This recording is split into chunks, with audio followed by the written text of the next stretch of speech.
Hey guys, it's Melanie. Happy Friday. Welcome back to the weekly beauty chit chat. Hope you all had a fantastic week, that you're getting excited about the weekend. I had a really good week. It felt really productive. Loved having Monday off. Big fan of the 4-day work week. I am looking forward to this weekend. Craig and I have a wedding that we're heading to. I haven't been to a wedding in a while, so a couple of our friends are getting married finally. So yeah, I think it's gonna be a great weekend. Stella's going to her first concert, which will be exciting. And then there's only a couple weeks left of school for us.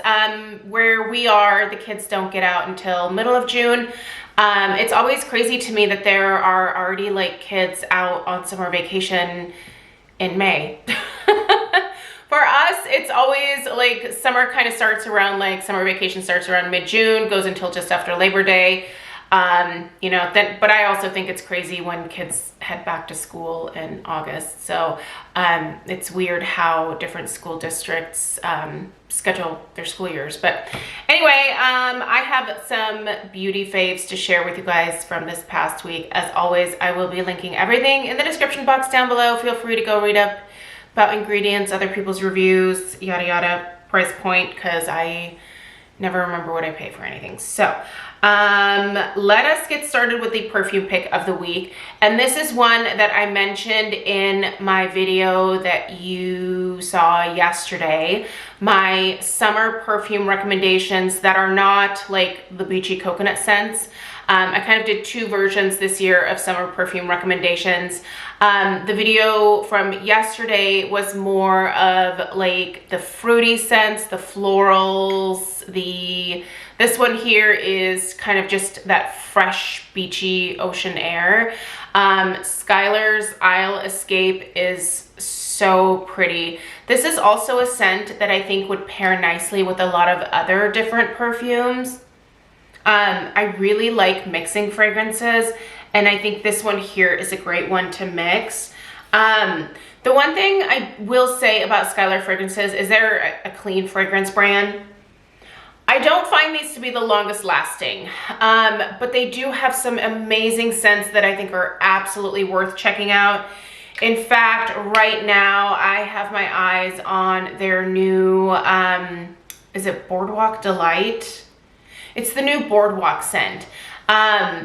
So Sephora has the large and the travel size in stock. I kind of have a feeling that I'll probably love it. So I'm tempted to just buy the full size, but also I'm trying to stick as much as I can to my commitment of not purchasing full-size perfumes. So I'll probably pick up the mini size here in the next couple of weeks. If you have tried that Boardwalk scent, will you let me know? It's amazing. It's supposed to be like a cotton candy, like vanilla type. It sounds right up my alley. But anyway, that's the exact opposite of what you're getting in this fragrance, because this is very fresh, very aquatic, very clean.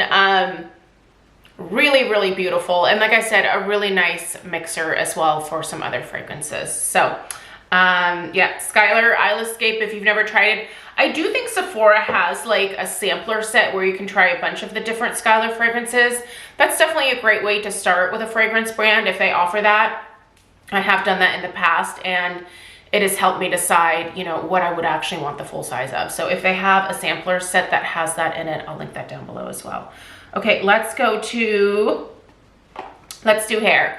Okay, I visited my friend Lisa over in Idaho last weekend, and I went through and tried to pick out as much travel size stuff as I have in my like backup stash over here.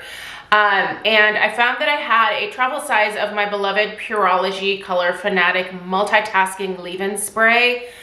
Man, I have loved this for a long. I've had multiple bottles of just like the full size of this. As a leave-in for someone who has fine, thin hair, this is just a rock star product.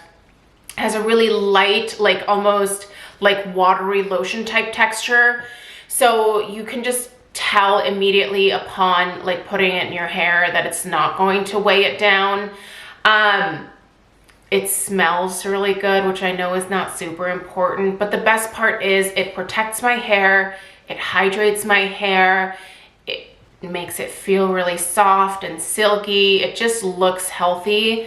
And the biggest thing is it works great and doesn't weigh my hair down. I think that's like my #1 requirement for a leave-in, is that it's not too heavy for my fine thin hair. And this one always wins. I cannot get past how good this one smells. If there was like a perfume in this scent, I would absolutely wear it. But if you're in the market for a new, it's not brand new. Obviously, this isn't gonna be like an exciting purchase, but if you're looking for a solid leave-in, if you blow dry your hair on a daily basis like I do, this has always protected my hair beautifully. So love. Okay, we have a number of skincare things, so let's get going in that department. Okay, this is the Alpine Beauty Creamy Bubbling Cleanser with fruit enzymes and AHAs. So I've been using this for a little while here. You can see I've just put a little bit of a dent in here. This has been at my bathroom sink. It is a glass bottle, so I don't feel comfortable taking this in the shower. I just imagine this breaking not long after getting into my shower. So this I've been using in combination with my Clarisonic. It is a really wonderful nighttime cleanser. I do still use my Pharmacy Green Clean as my first cleanse. This, I do think, does a good job of helping to do a little bit of gentle exfoliation on the skin. I don't find this to be drying. It does foam up, but I wouldn't consider this one of those like stripping, foaming action type cleanser. It's almost like a creamy foam. Rinses very easily and cleanly from the skin. Seems to be working well with my oily skin type.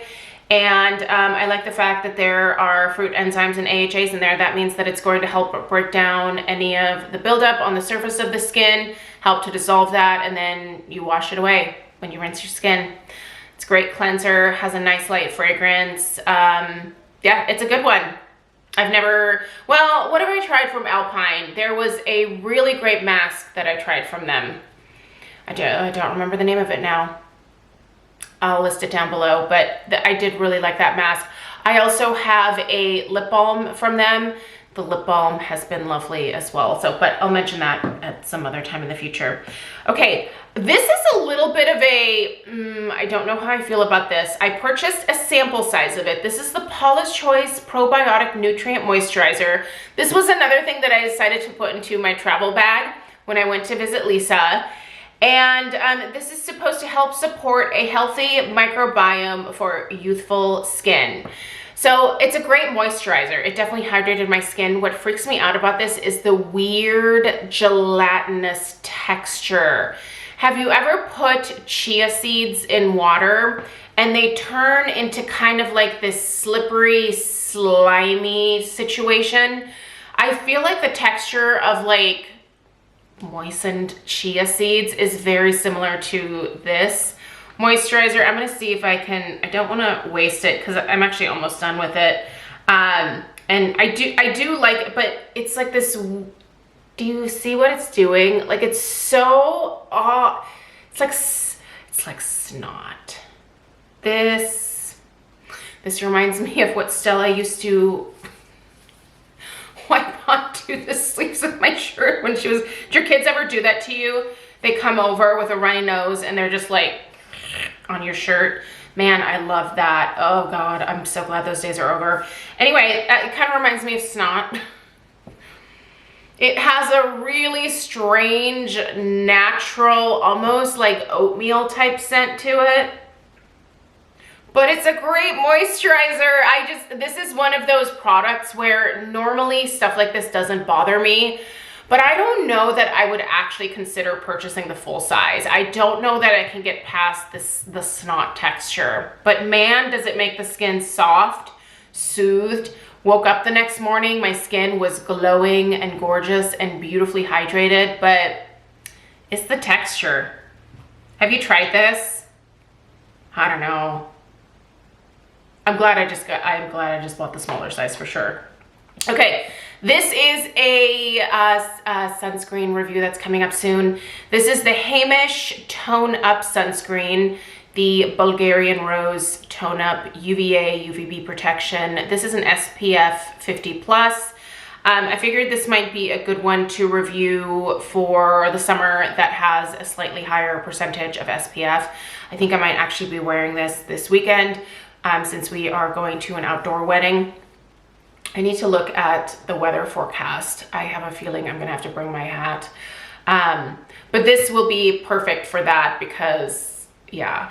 When I am outdoors, like working or, you know, like at an event or something, I always put on higher SPF. My everyday go-to is the SPF 30 from Paulas Choice, the Super Light Daily Wrinkle Defense, but I do not think that has a high enough SPF for like being out, like, you know, just doing stuff in the sun without having a ton of access to shade. And if I remember the venue correctly, I think we're gonna be in direct sunlight for most of the wedding. So looking forward to that. Okay, moving on. The in-depth review of that SPF will probably be coming up next week. I've been using it for close to 2 weeks now, but I want to use it for just a little bit longer. Okay, this is the, speaking of the biome, big on pro and prebiotics apparently. This is the DermaE Pure Biome Balancing Eye Cream. This has probiotic as well as lutein and cica in it. This says it illuminates and comforts the delicate eye area. This is actually specifically designed for sensitive skin. This was a PR item, by the way. I have really enjoyed this as an eye cream.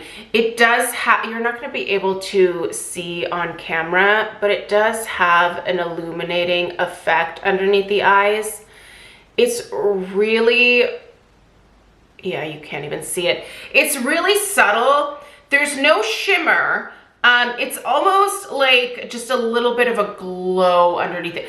The same type of glow that you get from the Hourglass powders, right? So there's like some really fine, like light diffusing something in here. But as far as what it does for my under eyes, so I've been pretty tired lately. So I've been looking at a lot of my eye creams that help to soothe the under eyes, maybe help with some puffiness. Caffeine can help to kind of like constrict those little blood vessels there. So I do think it helps to kind of disguise like the under eye bags that I am currently dealing with. I'm going through different cycles of being able to sleep and sometimes not being able to sleep. It just comes and goes depending on my hormones. The last few days I have had a few days in a row where the sleep has not been great. And that used to never really show underneath my eyes, but the older I get, the more things are showing, so that's fun. Anyway, this helps to brighten that area. It soothes it. It also works as just a really great moisturizer underneath the eyes. Do you need a specific eye cream? No, you don't.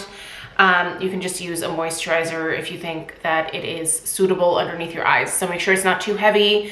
You can be prone to milia in this area, so you don't want something that's super, super heavy.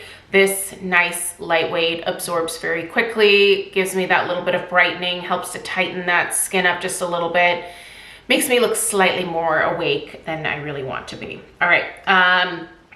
Actually, I think I'm gonna save that for next week. I've only used it a few times, so let's hop into the makeup. Okay, so as far as the eyes go, normally I tend to not gravitate towards cream shadows during the summertime, but for some reason this year I'm really interested. So I recently took out my Charlotte Tilbury eyes to mesmerize. I have Oyster Pearl and Champagne. Today I am wearing the beautiful Oyster Pearl, which is kind of a nice like bronzy taupe.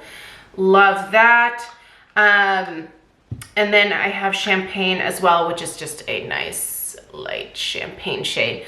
But I actually think that I have quite a few cream shadows that maybe I should bust these out. Where do I have?